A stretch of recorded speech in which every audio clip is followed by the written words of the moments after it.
respuestas que se vienen atrasando, ¿no? En un momento muy complejo. La pandemia hizo todo más complicado en el mundo y en Argentina. Pero creo que también, y vemos que cruje en parte nuestro frente de gobierno, que fue muy exitoso como frente electoral, porque pudo construir una expectativa después de 4 años muy negativos para la sociedad argentina. Recordemos que 3 de los 4 años de Macri fueron en profunda recesión. Eso permitió construir una alternativa que luego no pudo generar un vínculo con la sociedad ni tampoco un esquema de funcionamiento interno para poder llevar a cabo decisiones urgentes que tiene nuestro país. Este año, para mencionar un ejemplo, vamos a estar lamentablemente rompiendo el récord que estableció Macri de inflación, ¿no? El 2019 fue el año de mayor inflación desde la convertibilidad.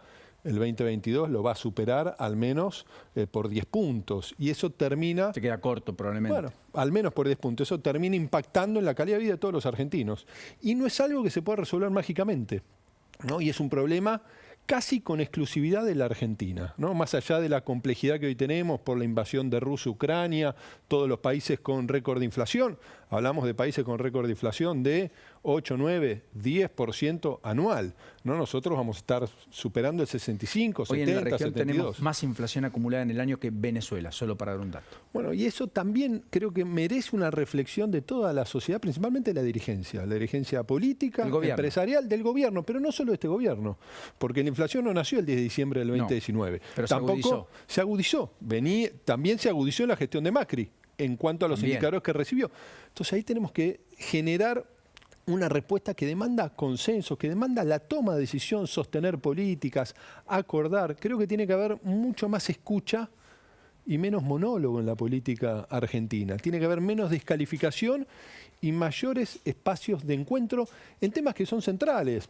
No, hoy vemos lo que han sido los resultados de las pruebas a aprender. Eso también demanda ser conscientes que la educación necesita menos grito, ¿no? Y más consenso, que leemos a la escuela mucho más. Y eso lo podemos llevar a distintas áreas de lo que debe ser la planificación de la sociedad que queremos. Pero allí usted debe un mea culpa por la cerrazón educativa del 2020 y parcialmente del 2021. Hubo una lentitud en la reacción del Ministerio de Educación que a mí particularmente me apesadumbró porque el impacto en las familias, en su incluso organización y dinámica familiar, de no tener a los chicos en la escuela, amén de todo lo que educativamente hablando significaba, me impactó que lo pudiera producir alguien desde un gobierno peronista, además. Yo creo primero que tenemos, que defiende Paulino, tanto, o se jacta de defender tanto la escuela pública. Es que defendemos la escuela pública, creo que es una de las principales... Un año y medio. No, no cerramos 1 año y medio, Paulino. Yo te quiero decir, primero... En la provincia de Buenos Aires, la regularidad escolar solo empezó en noviembre del 2021. Esa regularidad no es así, escolar... Paulino. No, yo te quiero... lamentablemente, creo que no tenés la información correcta. Nosotros con claridad podemos decir que el 2020 estuvo atravesado por la no presencialidad, como ocurrió en todos los países de la región. No así el 2021. No Uruguay, pero Uruguay fue el único país que, vos sabés que la pandemia lo impactó fines de noviembre, principio de diciembre. ¿Qué le pasó a Uruguay? Uruguay no tuvo clases presenciales en el 2021 hasta entrado el mes de mayo, junio. Cosa que no ocurrió acá, porque vos recordarás. Son 4 meses versus poco más de 1 año de la Argentina. No, nosotros a partir de septiembre empezamos a tener a cuentagotas en distintos lugares presencialidad. Los países son distintos, la capacidad de respuesta es distinta, pero en el 2021 no hay país de América del Sur que haya tenido tanta presencialidad como tuvimos nosotros. Amén de eso, que podemos analizar la pandemia, creo que tenemos que ser conscientes que las pruebas a aprender no miden la pandemia, miden la trayectoria educativa de nuestros estudiantes. ¿Qué estamos midiendo? 8 años de educación obligatoria, sala de 4, sala de 5 y los 6 años de la escuela primaria. ¿Qué muestra las evaluaciones? Primero que la pandemia tuvo un impacto social, económico, cultural y educativo. Pero también yo creo que las pruebas a aprender las tenemos que ver con otros 2 informes, ¿no? Uno que yo quiero compartirte, que son dolorosos para nuestro país, lo que mide pobreza INDEC. Correcto.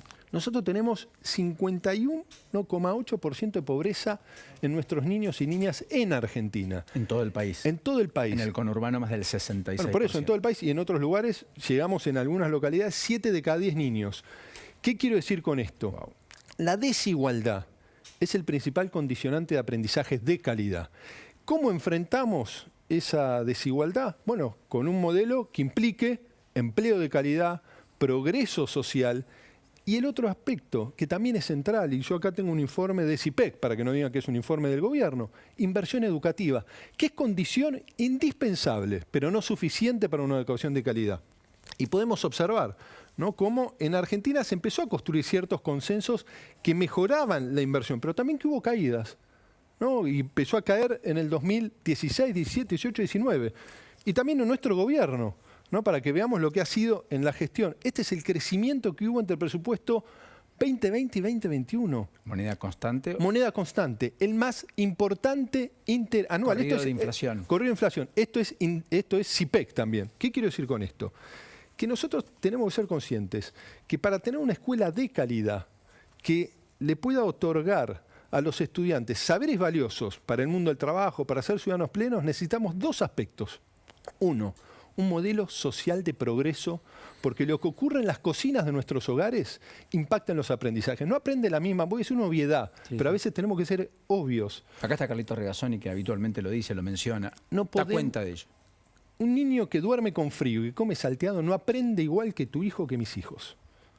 Que además tienen acceso a tecnología y tienen padres que tienen estudios superiores, que también se hizo evidente en la pandemia, ¿no? Definitivamente. Y el otro aspecto donde es... muchos se desengancharon. Muchos se desengancharon. Otros no tuvieron posibilidad porque no tenían los mismos recursos tecnológicos. Por supuesto, porque se interrumpió un programa de conectividad que nosotros relanzamos, pero creo que todo eso, más allá que cada uno de nosotros tiene una mirada sobre lo que han sido los últimos años, implica una reflexión que si hay un espacio donde necesitamos una política de Estado, es en la educación. Y es allí donde también, ¿qué le damos a nuestra escuela? ¿Cuánto le tenemos que dar? No solo de recursos, que es fundamental, y ahí es inversión nacional y provincial, sino también qué consensos construimos para que la escuela tenga infraestructura, tengan nuestros maestros mejor formación, mejor carrera, nuevos derechos y nuevas obligaciones, vinculado a una escuela que todavía en la Argentina tenemos escuelas emplazadas en el siglo XIX, con estudiantes del siglo XXI, y eso también se ve en las pruebas a aprender, porque en las pruebas a aprender, ¿no?, que en matemática, y yo no estoy conforme ni con los resultados del 2021, ni con los resultados del 2013 o del 2016, porque no son el reflejo de la escuela que queremos ni de la sociedad que queremos. Vemos que en matemáticas se mantuvo, tuvimos una caída en el nivel de comprensión en lo que son las evaluaciones de lengua. Ahora, cuando nos adentramos a analizar la desigualdad, ahí vemos el gran problema.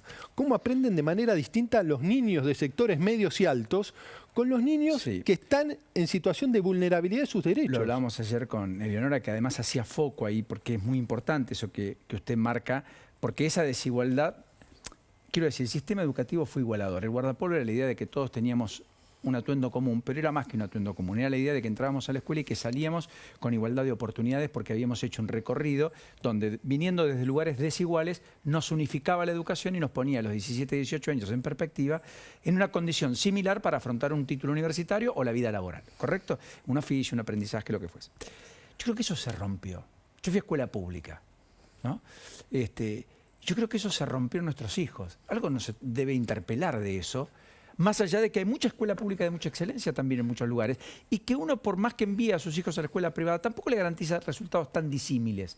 Sí, es un problema general, digamos. Yo, Paulino, no digo que se rompió la escuela. Lo que se rompió es el modelo de progreso en nuestro país, que obviamente repercute en la escuela. Está bien. Ahora, sobrecargamos a la escuela que resuelva que los chicos pasan hambre. Correcto. No, por supuesto vemos la desigualdad. Está bien. Que sí creo es que la escuela es la principal institución, que hoy no solo es un espacio de enseñar y aprender, es un espacio donde también se garantizan otros derechos, ¿no?, donde se cuidan otros derechos que no podemos garantizar en nuestros hogares. Entonces, a la escuela hay que darle mucho más, pero también tenemos que ser conscientes todo el proceso que debemos transitar de cara al futuro. La sobrecargamos con mucha responsabilidad y no le damos todo lo que necesita. Porque también muchas veces hablamos de evaluar los conocimientos. Yo creo que también tenemos que evaluar a los políticos en lo que han hecho en sus gestiones vinculado a la escuela, ¿no? Yo puedo haber cometido errores como ministro. ¿De qué se arrepiente primero y fundamentalmente? No, la verdad, Paulino, hoy parece que hablamos de la prehistoria, pero el 2020 estamos recorriendo un territorio que no teníamos cartografía. Sí. No sabíamos qué pasaba. Se lo acepto, pero... No, pero yo te quiero decir... A la postre, 2021. Yo te hablo del 2021. Yo recorrí toda la Argentina. Empecé el 10 de enero del 20, 2021 en Salta, Jujuy. Sí. Terminé, ¿no? Y me reuní con cada gobernador y con todos los sindicatos provinciales para decirle las clases tienen que empezar. Me junté desde Larreta, el gobernador Suárez de Mendoza, la gobernadora Alicia... A Larreta lo batallaron en la justicia para que mantenga las escuelas cerradas. En la región, no, él hizo una presentación judicial y fueron 5 semanas, no, porque era el momento de la segunda ola. Yo inclusive tuve diferencias adentro de mi gobierno. O sea, usted no lo hubiera hecho. No, yo pensé que no teníamos que ir a un cierre total y es lo que dije públicamente en ese momento. Sí tendríamos que ir a un esquema de mayor restricción. Pero que, si, yo te quiero para contextualizarlo, ¿no? En marzo del 2020, nosotros tomamos como sociedad, como pasó en casi todo el mundo, la decisión de suspender la presencialidad en todas las escuelas. Mirá que nosotros batallamos, ¿no?, con los ministros de casi todas las provincias para intentar detener ese proceso tan rápido de cierre. Había mucho temor social por lo que ocurría principalmente en España y en Italia, lo recordamos. Imágenes que nos devolvían lo peor de la pandemia. Lo peor de la pandemia. Y esos días, yo me acuerdo de haber hablado con 3 gobernadores, porque hubo 3 provincias que suspendieron las clases presenciales sin tener ningún caso confirmado.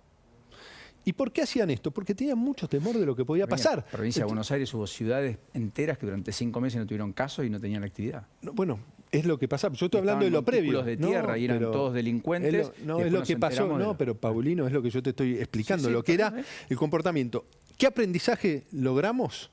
Algo que yo repetí 1, 2, 100 veces. La mínima unidad geográfica posible. ¿Qué es lo que logramos? Después, vos estás mencionando la provincia de Buenos Aires. La provincia de Buenos Aires, en sus 135 distritos, fue muy dispar en cuanto a la presencialidad, porque respondía a la cantidad de casos que podía llegar a tener. Ahora, yo creo que con todo lo que implicó esta excepcionalidad, que esperemos que no se vuelva a repetir, nos deja múltiples aprendizajes. Creo que algo que valoramos todos como sociedad a partir de la pandemia, y creo que también las familias, todos tomamos conciencia del valor escuela. Del valor escuela, del rol de nuestros maestros, y eso creo que es una oportunidad, porque creo que muchas veces en la política la escuela desaparece de los diarios cuando empiezan las clases. Si superamos los conflictos, ya desaparece de la agenda pública, eso no puede pasar. Yo creo que la escuela tiene que estar a flor de piel, no solo cuando están los resultados de las pruebas a aprender. Ahora, le tomo que lo que está afectado es la escala de progreso y el sentido de progreso en la Argentina. Me da la impresión que me da culpa también del peronismo para hacer al respecto, porque los últimos 20 años gobernaron 16. Sí, pero por supuesto. Yo creo que... Y si uno mira más para atrás, 10 años y medio de Menem, sí, ¿no? La democracia, bueno, que se han cometido en esos 10 años, desde la agenda educativa, profundos errores. Yo creo que ¿La descentralización fue un error? Yo creo que fue un error en cómo se hizo. ¿Por qué no batalló por la idea de la centralización y de que todo vuelva al... Primero, en el medio nos agarró la pandemia. Yo de largo estoy convencido de cara al futuro, y lo planteé en cada una de las reuniones, inclusive la agenda que nosotros desarrollamos en el marco de la pandemia era la nacionalización o federalización de las políticas educativas. No que cada uno haga lo que quiere. Juntémonos y pensemos cuál debe ser el camino, porque a un país desigual como el que vivimos no alcanza con lo que haga una provincia, mucho más cuando en provincias no pobres, sino provincias empobrecidas por el modelo de desarrollo que tenemos, le provincializamos escuelas que terminan siendo pobres, con menor cantidad de herramientas. Obviamente no es lo mismo una escuela en la ciudad de Buenos Aires o en Córdoba que en el norte grande argentino, más allá del gobernador que está al frente de un poder ejecutivo. O en la Patagonia misma, a veces. O en la Patagonia misma, ¿no? Que son provincias jóvenes, que tienen más recursos.